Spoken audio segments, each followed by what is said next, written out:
iyong tanong. Anong isusuot mo sa unang pagkikita ninyo ng parents ng karelasyon mo? Okay, isa pa. Anong isusuot mo sa unang pagkikita nyo ng parents ng karelasyon mo? Sorry, meron ka bang karelasyon ngayon? Wala po. Wala. Oh, If ever meron pag na. nagkaroon na.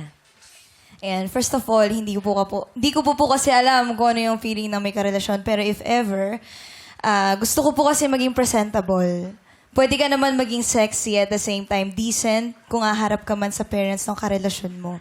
And for me, bilang respect ko na lang din sa kanila, no?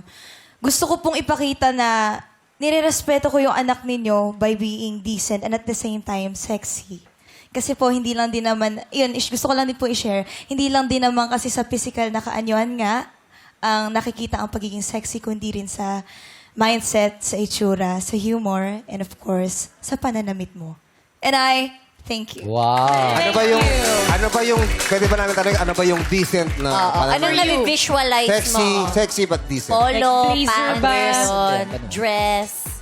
Siguro anything po na hindi masyadong, syempre po pagka formal events or magmi-meet kayo sa isang restaurant, pwede na po siguro yung hindi masyadong revealing pero at the same time nakaka-sexing tignan. Presentable. Ganon. Meron po kasi mga damit na ganon eh. Meron naman po kasi sumosobra na sa cleavage, ganon. Or sumosobra sa puwet, pero nasa formal event kayo. Sorry Minsan dyan nilalapag yung baso pag gano'n. Opo. Ayun. Thank you so much. Thank you. Pero yung maganda yung katanungan eh. Gusto ko lang... Oo, Gusto ko lang i-visualize. paano lang Ma-visualize. kung ang sasagot ay si Kim Chu. Sa katanungan. Kung ikaw lang naman. Siyempre, mag-white dress. White dress agad!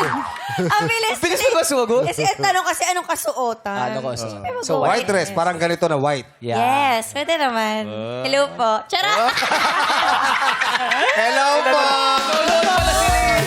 Nanonood. Uy! Scenario lang yun. Di ba, Yeah. no, Amara? Yes. Salamat. Dahil dyan, kausapin natin si Jameson Blake. Hello, Amara. Hello, Hello how are po. you? I just want to say na you're someone that can pull off being cute and really pretty at the same time. And I love the energy that you bring to the studio. And gusto ko yung sinabi mo about being humble. Kasi no matter how far you get in life, be humble. And by being humble, that will bring you to places even farther. So I like that. Good luck sa'yo. Ayan, maraming salamat, Jameson.